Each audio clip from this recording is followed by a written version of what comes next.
नमस्कार, मैं डॉक्टर महेश जोग। आज कक्षा 10 के क्षितिज भाग 2 का अध्याय 12 संस्कृति, जो कि एक निबंध है और जिसके लेखक हैं बदंत आनंद कौशल्या हैं। संस्कृति पाठ को बिल्कुल संक्षिप्त में सार रूप में समझा रहा हूं। बोर्ड परीक्षा की दृष्टि से महत्वपूर्ण अध्याय है। इस अध्याय में लेखक बदंत आनंद कौशल्यायन ने सभ्यता और संस्कृति के अंतर को अपने तरीके से समझाया है। उन्होंने ये कहा है कि सभ्यता और संस्कृति को लोग एक ही शब्द मानते हैं, क्योंकि अक्सर इनका प्रयोग साथ में होता है।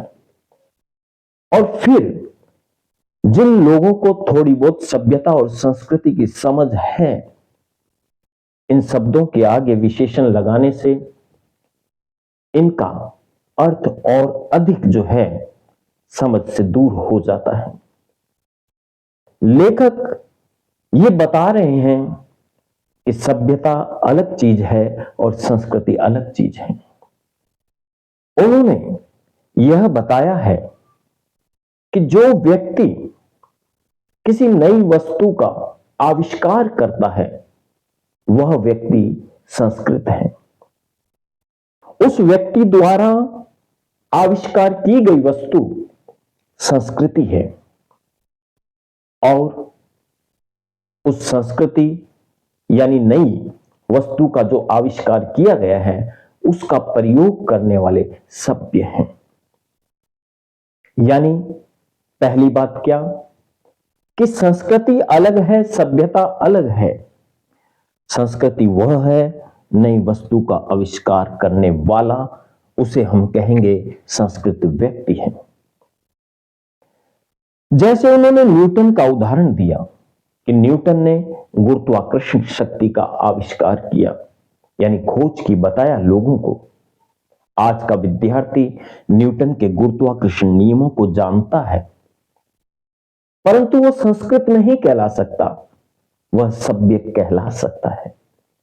हो सकता है कि आज का विद्यार्थी न्यूटन से भी अधिक जानकारी रखता हो, परंतु फिर भी वह संस्कृत नहीं कहला सकता, वह सभ्य कहलाएगा। यानी दूसरे के द्वारा किया गया आविष्कार, अगर कोई दूसरा उस आविष्कार का प्रयोग करता है तो वो सभ्य है, संस्कृत नहीं। हमारे पूर्वजों द्वारा किए गए आविष्कारों का हम लोग उपयोग करते हैं, प्रयोग करते हैं, अतः हम सभ्य हैं, संस्कृत नहीं। आगे बढ़ते हुए लेखक ये कहता है कि परहित करने वाला व्यक्ति भी संस्कृत है। परहित अर्थात दूसरों के लिए अपना सर्वस्व त्याग करने वाला। गौतम बुद्ध का उदाहरण देते हुए कहते हैं, जिन्होंने दुनिया को सांसारिक दुखों से मुक्ति दिलाने के लिए राजसी सुखों का त्याग करके उस ज्ञान की प्राप्ति करने के लिए निकल पड़े, जिससे कि लोगों को मोक्ष, मुक्ति या लोगों के दुखों को जो है दूर कर सके। इसके अलावा वो मां भी संस्कृत है, जो अपने मुख का निवाला अपनी संतान को दे देती है। लेनिन, रूस के भाग्य विधाता लेनिन का उदाहरण देते हुए लेखक कहते हैं कि लेनिन स्वयं भूखा रह करके अपने लिए रखे गए ब्रेड के सूखे टुकड़े दूसरे लोगों को दे देता था। कार्ल मार्क्स का उदाहरण देते हुए भी लेखक ये कहता है कि कार्ल मार्क्स ने अपना समस्त जीवन सर्वहारा वर्ग को सौंप दिया। उनके उद्धार के लिए, उनको आगे लाने के लिए उसने अपना सारा जीवन न्यौछावर कर दिया। अतः परहित करने वाला व्यक्ति भी जो है वो संस्कृत है।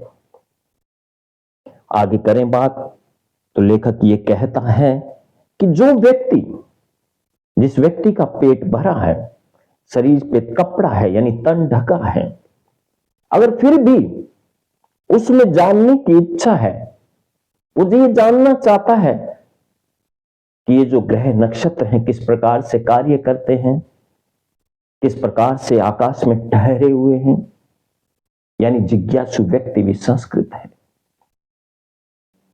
आवश्यकता आविष्कार की जननी होती है। मनुष्य अपने आप को सुख देने के लिए नई नई वस्तुओं का आविष्कार करता है। आग का आविष्कार जिसने भी किया वो संस्कृत है। उसने आग का आविष्कार अपने शरीर को, तन को गर्मी देने के लिए, भोजन को अधिक स्वादिष्ट बनाने के लिए किया होगा। सुई धागे का आविष्कार किया गया। मनुष्य ने अपने तन को ढकने के लिए, सर्दी से बचने के लिए किया होगा। इसके अलावा लेखक ये कहना चाहता है इस बात के माध्यम से कि आविष्कार करने वाला, दूसरों का हित करने वाला, जिज्ञासु व्यक्ति, ये सब संस्कृत है। तो हमारे जो मनीषी हैं, जिन्होंने अपने ज्ञान के द्वारा दूसरे लोगों को संस्कृत किया, समझाया, उन्हें मनुष्य बनाया, वे व्यक्ति भी संस्कृत हैं, यानी हमारे मनीषी भी संस्कृत हैं। आगे चलते हुए लेखक ये बताता है कि यदि कोई नव निर्माण करता है, नव आविष्कार करता है, परंतु उसका मूल उद्देश्य मानव जाति का अमंगल करना है, नुकसान करना है, तो वह संस्कृत व्यक्ति नहीं है। उसके द्वारा किया गया आविष्कार जो है वो संस्कृति नहीं कहला सकती। संस्कृति वही है जो मानव कल्याण चाहती है। सार रूप में कहूं, नई वस्तु का आविष्कार करने वाला, परहित करने वाला, जिज्ञासु व्यक्ति और हमारे मनीषी, जिन्होंने अपने ज्ञान से मनुष्य को परिष्कृत किया, वे संस्कृत है। निश्चित ही यह अध्याय आपको समझ आया होगा। अगर किसी प्रकार की कोई समस्या है तो कमेंट बॉक्स में आप लिखें, दूसरों को बताएं और चैनल को सब्सक्राइब अवश्य करें। धन्यवाद।